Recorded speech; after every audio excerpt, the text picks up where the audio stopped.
पहली बात जो आज आपको यहां से लेकर जानी है, ये भाव, ये प्रसाद जो आपको यहां से लेकर जाना है, वो यही कि भाई कैसी भी स्थिति आएगी पर हम अपनी दृष्टि यहीं रखेंगे। धन्यवाद है, शुक्र है। इस विषम संसार से पार जाना है तो गोस्वामी जी कहते भाई यही रास्ता है। भवानी शंकरौ वंदे श्रद्धा विश्वास रूपिणौ। श्रद्धा और विश्वास, गंगा जल के समान निर्मल श्रद्धा और हिमालय के समान अविचल विश्वास। इसलिए पहले ही मैंने आपसे कह दिया, मेरी बात मानकर, हो सकता है जब दुख की घड़ी आए, जब परिस्थिति कुछ प्रतिकूल हो जाए, हो सकता है मन आपका कहे कि भाई अब कैसे धन्यवाद कर दें। मेरी बात मानकर जगदम्बा भवानी महादेव को प्रसन्न करने के लिए तप कर रही हैं, और महादेव आने से पहले सप्तऋषियों को भेजते हैं कि जाओ एक बार देखो कि हमारे जाने की तैयारी है ना। किसी बड़े व्यक्ति को कहीं जाना हो तो जो उसके सेवक सहयोगी होते हैं ना, ये प्रोटोकॉल होता है, वो पहले जाकर सब व्यवस्था देखते हैं कि भाई सब व्यवस्था ठीक है ना। तो महादेव ने कहा भाई ठीक है, अब हमको जाना है तो जाकर देखो कि तैयारी है ना। अब कोई इसको परीक्षा कह ले या कुछ और। सप्तऋषि आए और क्या क्या नहीं कहा उन्होंने महादेव के लिए। महादेव अवगुण भवन, यहां तक कह दिया। अरे छोड़िए उनको, सप्तऋषि कह रहे हैं छोड़िए उनको, हम नारायण से आपका संबंध कराते हैं। और सब सुनने के बाद जगदम्बा के अपने गुरु के चरणों में श्रद्धा और विश्वास वैसी ही निर्मल अविचल। सप्तऋषियों ने अंतिम बात कही, किसके लिए कर रही हैं आप ये सब तप? क्योंकि जिसके लिए आप तप कर रही हैं वही आपको स्वीकार करने को तैयार नहीं है। आप किसके लिए सब परिश्रम कर रही हैं? सप्तऋषियों ने कहा अगर महादेव स्वयं आपको कह दें, आकर स्वयं आपको आकर कह दें, तब तो आप अपने इस तप से विरत हो जाएंगी ना। जगदम्बा एक उत्तर देती हैं, तजहु न नारद करी उपदेशु। मुझे तप करने की आज्ञा मेरे गुरु ने दी है। अब अगर आप विचार करें तो वो जिसके लिए तप कर रही हैं उसी का संदेशा लेकर सप्तऋषि आए हैं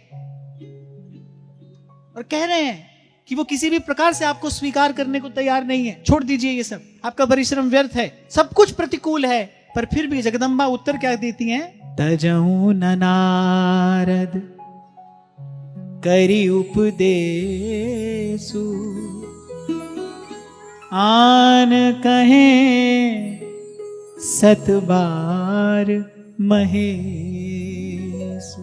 बोलिए महादेव एक बार नहीं, महादेव 100 बार भी आकर कहें, 100 बार भी यदि महादेव आकर कहें तो भी मैं अपना तप नहीं छोड़ूंगी। मैं महादेव को प्रसन्न करने के लिए तप नहीं कर रही हूं, मैं तो अपनी गुरु की आज्ञा का पालन करने के लिए तप कर रही हूं। मैं केवल अपने गुरु की आज्ञा का पालन करने के लिए ये साधन कर रही हूं। साधन तो सभी करते हैं, थोड़ा घना साधन सभी करते हैं। आपके मेरे सबके जीवन में थोड़ा घना साधन है। बस एक ये बात, ये युक्ति सीख जाइए। साधन किस लिए करना है? भगवान से मिलने के लिए। अरे अपने साधन से भगवान मिलेंगे? भगवान से मिलने के लिए साधन होता है? कोई नहीं होता है। जो कर रहे हैं किस लिए कर रहे हैं? बस गुरु की आज्ञा है। इसी को कबीर जी ने कहा, हरदम हीरा लाल है, गिन गिन गुरु को सौंप, गिन गिन गुरु को सौंप। तभी सहजोबाई ने कहा, राम तजू पे गुरु न विसार, गुरु के सम हरि को न निहार।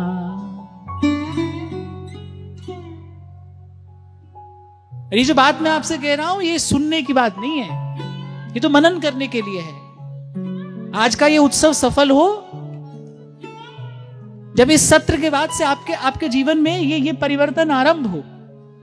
सबसे पहले तो धन्यवाद का भाव आए, वो स्थिर रहे आपके जीवन में। आप मानिए न मानिए, आप मेरी बात को स्वीकार करिए न करिए, पर ये तो सत्य है भाई, ये तो सत्य है कि जीवन में जो हो रहा है, आपके मेरे जीवन में जो हो रहा है, मैं किसी और की बात नहीं कर रहा, आपके मेरे जीवन में जो हो रहा है उसके मूल में कारण तो केवल एक ही है, और वह है प्रभु की कृपा।